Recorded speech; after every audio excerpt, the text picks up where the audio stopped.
The fuel subsidy issue has been contentious for several years, with some calling for its removal and others advocating for its continuation. Recently, there has been renewed debate about the subsidy's impact on Nigeria's economy. But with the removal by President Bola Ahmed Tinubu, stakeholders have commended this bold step. Let's get talking now about this issue that has generated mixed reaction. And a partner at Deloitte Nigeria, Mr. Olumide Eson, joins me live via Zoom to discuss more about this. Mr. Eson, thank you so much. It's good to see you. Good afternoon, Tolu, and it's good to be on your show once again. Good afternoon, viewers. Yes, thank you. Like in the report, Nigeria finally bites the bullet. Yes, we've taken that bold step now, removed subsidy. But let's start with the history of this subsidy issue. You've been in this sector for years. What is different about what President Bola Ahmed Tinubu has done that it seems like Nigerians are taking it this time? Like, I think the subsidy really has to go. A large number of Nigerians have sampled opinions. They think really it has to go. What is different about it at this time, Mr. Eson? Thank you, Tolu. I think first, maybe we should step back and look at the history again, like you mentioned. This all started during the, crude oil crisis of 1973. So it's been 50 years. And then, President Obasanjo formalized this in 1977. So we've been on this journey since then. If you ask me what has changed, I think one thing is that I think it has become apparent to every Nigerian that we can no longer sustain the payment of subsidy. 4.2 trillion last year. Some people claim it's 4.6 in payments for subsidy. And in fact, for me, I like to throw insights from data. We have 3.6 trillion in budget. That's just for the first 6 months of the year. If you would not end poverty and you project that sum to the end of the year, that would mean 3.6 times 2, that's 7.2 trillion. That, came to 36,000 naira per capita. If you divide the subsidy amount by, the number of Nigerians, you have 36,000 naira per capita in terms of subsidy on fuel. If you contrast that with spending on health, just under 9,000 naira per capita. Less so on education, just under 6,000 naira per capita. Which country in the normal census would rather dump 36,000 naira per capita, on fuel subsidy while spending 9,000 on health and 6,000 on education? So for all of us in Nigeria, we know that it is time to end this. That is one important thing that has changed. I think the other one which has changed is it has become also apparent to all Nigerians that because we are subsidizing fuel consumption in Nigeria, it has promoted smuggling across Nigerian borders. And people take, fuel in tankers from this country and go and sell it in border countries. In fact, some few years ago, I sat with an expatriate who told me of an experience while he was working in one of our neighboring countries as an expatriate and was managing a popular brand. He noticed that at the depot, the franchisees were not coming to lift much of fuel from the depot, but yet they were reporting huge sales, and so which suggested that they must have been buying the product from somewhere else. And so he decided to, be a mystery shopper, and then he moved around and found out that they were all buying from Nigeria. So you just look at it as a rational economic human being. If you can lift from your own depot, I'm referring to that company now, at 300 naira per liter, and then you see someone who is able to supply you at 250 naira per liter for homogeneous products like PMS largely, leaded or unleaded, you would go for it, which is what has been happening. So across all our neighboring countries, this thing is being smuggled out. And all Nigerians are aware of this. And the question we're asking ourselves is, why should we be subsidizing our neighbors? And then 3, we all now know that we have fiscal crisis in our hands as a nation. Deficit in excess of 11 trillion based on projection for 2023 budget. It's just obvious to us as a people and as a nation that we can't continue with subsidy. I guess the question we should focus on right now is what can we do? What can government do in terms of immediate palliatives? Because really, we must go through this short-term pain for us to enjoy the long-term gain of a market-driven price for fuel. Interestingly, government will tell you we don't want that word palliative now. They say intervention is what they want. Interventions to you understand where that is coming from. But clearly, yes, that should be the conversation. But before we get there, let's talk about demand and supply of this product. Just like our FX market now that we've opened up, allowing demand and supply to take charge.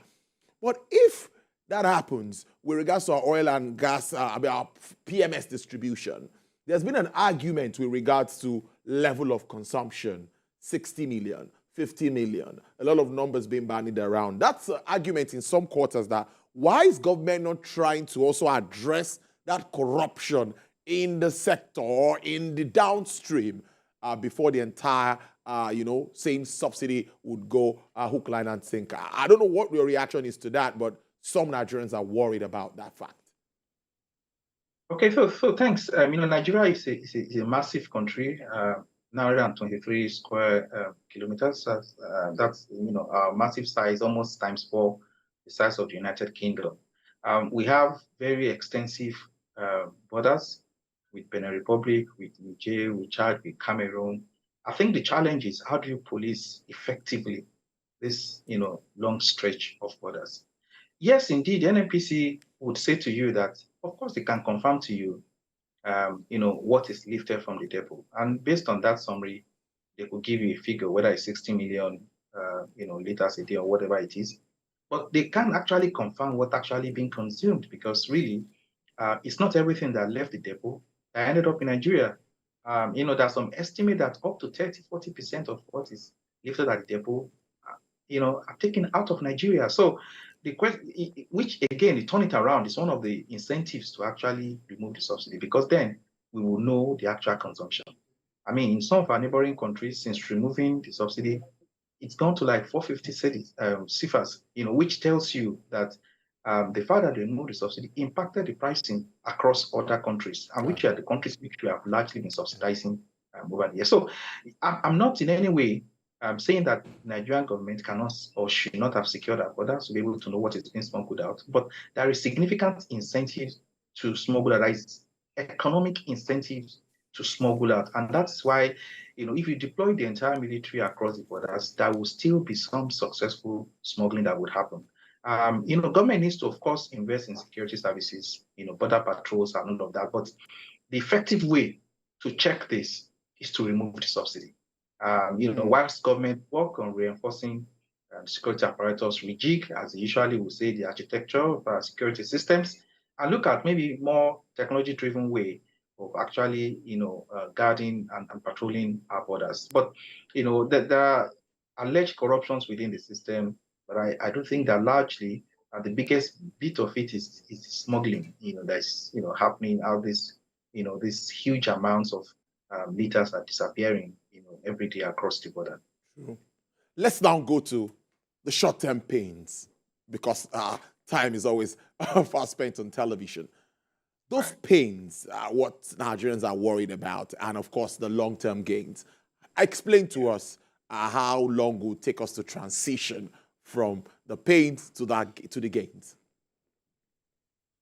Yeah, so on the pain side, of course, immediately you see rise in inflation, which is expected because fuel is essential to commerce generally. So even for goods that are transported from the north to the south, which literally run on diesel, you will still see this sentimental effect of removing subsidy from PMS, giving rise to inflation. You've seen the numbers for May 22.41, up from 22.22 in the previous month. And of course, food inflation, which is bigger part of the basket, 24.82, up from 24.61 in the previous month. So you expect to see heightened inflation in the coming months, which is part of the short-term pain. And what automatically that leads to also is increased poverty. We already 63%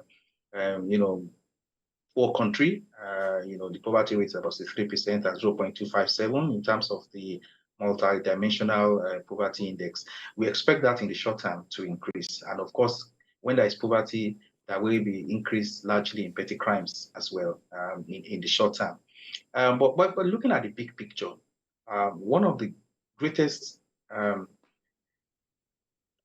would say, advantages we are looking at in deregulating and removing subsidies, it will drive the much needed investments in the downstream sector of the Nigerian oil industry. Right now, all the distribution pipelines that have been laid decades ago by NNPC are largely moribund and not working. You need massive investment. It's not the business of government to be investing in private sector, concepts like pipelines across and all of that. So if people know that when they do investment, they'll be able to realize their fund, the profits from it, and realize the capital back, they are tempted to want to invest more. So it will attract the right flow of investment to the downstream sector. I think one can take that away. Number two, which for me, I say to people is most important to me, is the alternative use of the fund that will have been used on subsidy. You see the 3.6 trillion budgeted for the first half of this year. If you look at another one, 3.6 trillion that will have been spent for the second half of this year, you can deploy it to, healthcare, education, transportation. Certainly, we need to develop a transportation infrastructure, possibly move towards a bimodal or trimodal form of transportation for Nigeria. But you see, this fund that will have been spent on subsidy will be available to be invested in these other sectors of the economy, particularly, healthcare, transportation, education, water, and even agri. So it's a long-term gain that is worth the while. So the third bit of it is that Nigerians also become more efficient in the way they use energy. Because when energy is cheap, what happens is people tend to abuse it and to waste it. When you fuel your car now, you would also decide on places to visit. There are some non-essential visits that people make. There are a lot of things we do that ordinarily should have called us to make us to think deeper before doing that. That is what you're going to see now. Households are revisiting their budgets. If Nigeria is fiscally disciplined and each household is fiscally disciplined, we will be able to save more as a nation. The economics C plus S plus I, consumption from sales from investment. If consumption goes down, more money for saving, more money. These three advantages, in addition to the fact that we know that automatically we eliminate the fraud that we all talk about, and the corruption and the mind-mongering, smuggling across the neighboring countries, that will automatically come, if you like, as an advantage in actually removing. I didn't, list it as a specific advantage because it shouldn't have been in the first instance that things have been smuggled out of our country. But of course, it's going to happen because subsidy is no longer there. That will not be incentive to smuggle again. Because what's the point in smuggling something that you're going to sell at the same price outside of the country if it's already 600 naira in the neighboring country and the landing cost from Nigeria to that other country is 600 naira? There's no incentive to want to go to the Nigerian port. So I think we should look at the big picture. That this frees the economy from we're targeting 10 trillion naira in terms of revenue this year, and if subsidy wasn't checked, we probably would have spent 7.2 trillion. That's that would have been the math. Over 70% of our revenue. I mean, how do we manage that given the huge deficit that we have? We're already servicing debts with with almost 80% of our revenue. So we simply cannot afford it. And like someone said in the past, if we didn't kill subsidy, it would have ended up killing us. So let's look at the big picture. And the president said, "I'm with you. I know we have to bear this short-term pain, but that our sacrifices will not be in vain. So we will hold the government accountable that our sacrifices must not be in vain." Interesting stuff. Now, Mr. Son, before I let you go, finally on this, let's touch on refining. Finally, Dangote refineries here, though everyone is saying government needs to do more to make sure that refineries work, maybe to complement whatever comes up from the Dangote refinery. What is your reaction to this? Let's wrap it up on that note. So I'm glad this 650,000 barrels Dangote refinery when it's up and running. my personal view is government has no business in running businesses, to be honest. So I don't believe the government needs to run refineries. Those refineries can be concessioned out. They could be outrightly sold. Let private ventures that are driven to run businesses run the business of refinery. Government doesn't need to run refineries. If you look at history, we can see government has not been able to run any business venture successfully. I mean, we all remember Nitel. We all know about NIPOST. I mean, the question is, why do you want to go into that venture? Let's focus our capital resources as a nation into developing infrastructures and then developing the relevant regulatory framework to support a thriving midstream and downstream sector, which is where refinery will sit. That is all government needs to do. And then the sector will work. There will be many more, Dangote that will help us to capitalize on the African Continental Free Trade Agreement and be able to export refined products after we've added value to the crude oil that is produced in our country. And then we earn the dollars we need, which will help even to stabilize, our naira. So that is what we should be looking for. What government needs to provide an enabling environment. Let legislation and regulation support investments. And then, naturally, investors will come. They will set up refineries, Nigerians and, non-Nigerians, and they'll be able to export and bring in more dollars into this economy. That is what government needs to do. Interesting stuff. Partner, Deloitte Nigeria, Mr. Olumide. So thank you so much for your insights into this topic of discourse. Thanks for having me, Tolu. All right.